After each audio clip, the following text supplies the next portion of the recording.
안녕하십니까. 송국근의 혼술 5월 6일 수요일에 인사드립니다. 조금 전 오후 3시에 삼성전자 이재용 부회장이 삼성전자 서초 사옥에서 삼성의 이재용 부회장이 삼성전자 서초 사옥에서 기자회견을 했습니다. 대국민 사과문 발표를 겸한 기자회견이었는데 상당히 중요한 말을 했습니다.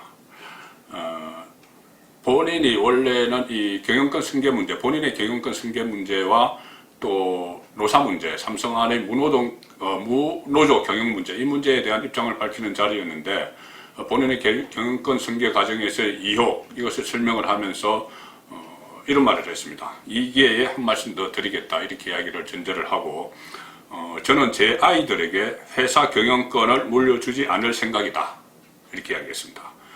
그런 생각을 오래전부터 마음속에 해왔는데 외부에 밝히는 것이 좀 두려웠다. 경영 환경도 지금 결코 녹록지 않은 그런 상황이고 제 자신이, 이재용 자신이 제대로 평가도 받기 전에 제 이후에 제 승계를 언급한다는 것이 무책임한 일이라고 생각했기 때문이다, 이렇게 이야기했습니다. 그래서 결국은 본인은 본인 대해서, 그러니까 창업주 이병철, 이재용 부회장의 아버지인 이건희, 그리고 이재용, 이 3대까지 내려왔는데 4대부터는 경영권을 세습하지 않고 어떤 소유만 세습을 하겠다는 그런 의미가 되는 것이죠. 물론 이재용 부회장은 지금 아직 나이가 젊기 때문에 이것은 좀 미래의 일이기도 합니다. 삼성만 놓고 보면은.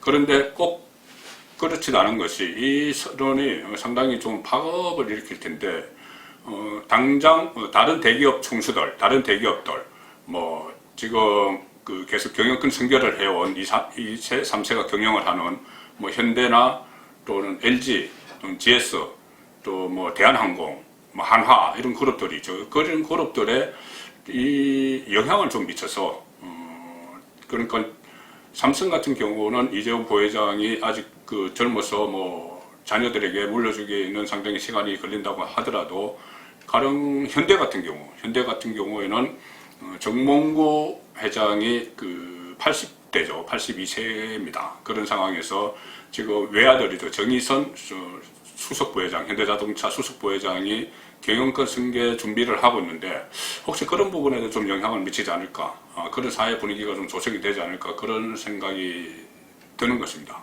그래서 만약에 그렇게 된다면은 다른 대기업에서 경영권 세습을 포기를 하게 되면은 삼성 같은 경우도 전문 경영인 체제가 좀 더 빨리 들어설 수가 있는 그런 상황도 조성이 될 수 있겠죠.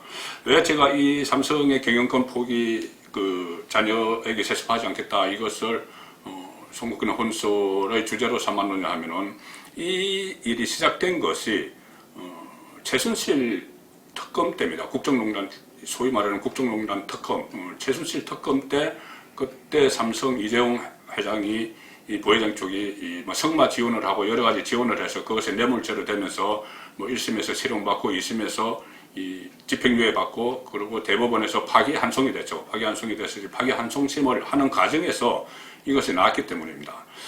그리고 정치와도 연결이 되어 있는 그런 문제죠. 오늘 이재용 부회장이 대국민 사과 여기에 나선 것은 삼성에 설치됐죠. 준법감시위원회가 권고를 한 겁니다. 총수 일가의 삼성그룹 경영권 승계 과정에서 준법 의무 위반 행위가 있었던 점에 대해서 대국민 사과를 하고 반성하라, 이런 권고를 한 것이고, 또 하나는 무노조 경영, 노사관계, 노동상권 보장, 이 문제도 좀 검토를 하라, 그렇게 해서 이재용 회장이 오늘 그 부분에 대한 입장을 밝히는 자리였죠. 그런데 이 삼성준법감시위원회가 출범한 것이 법원의 권고에 따른 겁니다. 지금 이재용 부회장이 받고 있는 횡령 뇌물 혐의, 이 파기환송심의 재판부가 삼성 쪽에 준법 경영에 대한 특단의 조치를 말하라, 그렇게 이야기를 했습니다. 그래서 이게 처음에는 이것이 형량과 상관없다고 했다가 나중에는 그 재판장이 형량에도 상고할 수 있다고 이야기를 했습니다. 그렇기 때문에 삼성의 7개 계열사가 협약을 맺어서 이 삼성준법감시위원회를 출범을 시켰죠. 독립위원회를 출범을 시켰습니다. 그리고 이 위원회가 이재용 회장에게 경영권 승계 문제와 노조 문제, 이것 두 가지에 대한 입장을 밝히고 해명을 하라고 해서 이 오늘 기자회견이 마련된 것이죠. 그래서 지금 그 이재용 부회장이 직접 무노조 경영을 포기하겠다, 또 경영권 승계 부분, 본인의 승계 부분에 대한 의혹을 해명을 하는 과정에서 한 걸음 더 나아가서 자녀들에게 이 경영권을 넘기지 않겠다, 이런 선언을 했기 때문에 상당히 좀 파급 효과가 좀 클 것으로 그렇게 내다가 보이는 것입니다. 그래서 원래는 입장문 정도가, 삼성에서 입장문 정도가 나오고 이재용 부회장이 직접 나서지 않을 걸로 봤지만은, 아마 오늘 직접 나선 것은 사과의 진정성, 그것과 함께 이 말을 하기 위해서 자녀들에게 경영권을 넘기지 않겠다, 이 말을 하기 위해서 나온 것이 아닌가, 그렇게 관측이 되고 있습니다. 그래서 결국 이재용의 경영승계 포기 선언, 이것은 우리 재계뿐이 아니고 우리 사회 전반에 좀 큰 영향을 미치지 않겠느냐, 그렇게 내다 보이기 때문에 오늘 제가 이 부분을 제가 속보로 지금 전해드리고 있습니다. 다만 뭐 이런 건 있습니다. 이재용 부회장이 이 파기환송심 재판 과정에서 재판부의 권고를 받아들인 것이죠. 그래서 재판부가 1심에서는 실형을 선고를 했고 2심에서는 집행유예를 선고를 했고 대법원에서는 그것을 다시 2심으로 돌려보냈는데 집행유예가 부적합한 판단, 재판이라고, 판결이라고 그렇게 판단을 해서 내려보낸 것이죠.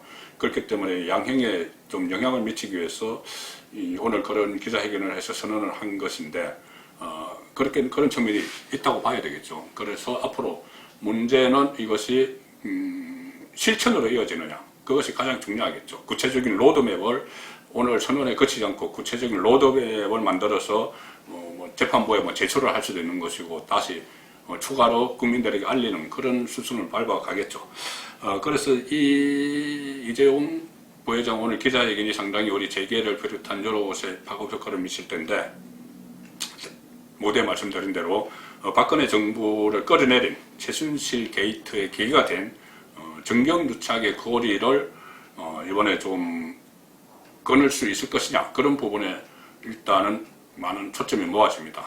다만 지금 경영 상황이 상당히 어렵죠. 경제 상황이 어려운 겁니다. 코로나 사태 이 여파로 코로나가 언제까지 갈지 모르고, 코로나 사태가 끝나도 전 세계, 또 미국을 비롯해서 전 세계의 경제가 휘청거리고 있는 이런 상황에서 지금 당장 재계가 급격한 환경 변화, 오너들이, 창업자의 후손들이 경영 일선에서 물러나는 그런 경영 환경의 변화가 우리 경제에 어떤 영향을 미칠지, 국민 생활에 어떤 영향을 미칠지, 그런 부분도 좀 냉철히 따져가면서 일을 진행시켜야 되겠다, 송근의 혼술의 판단입니다.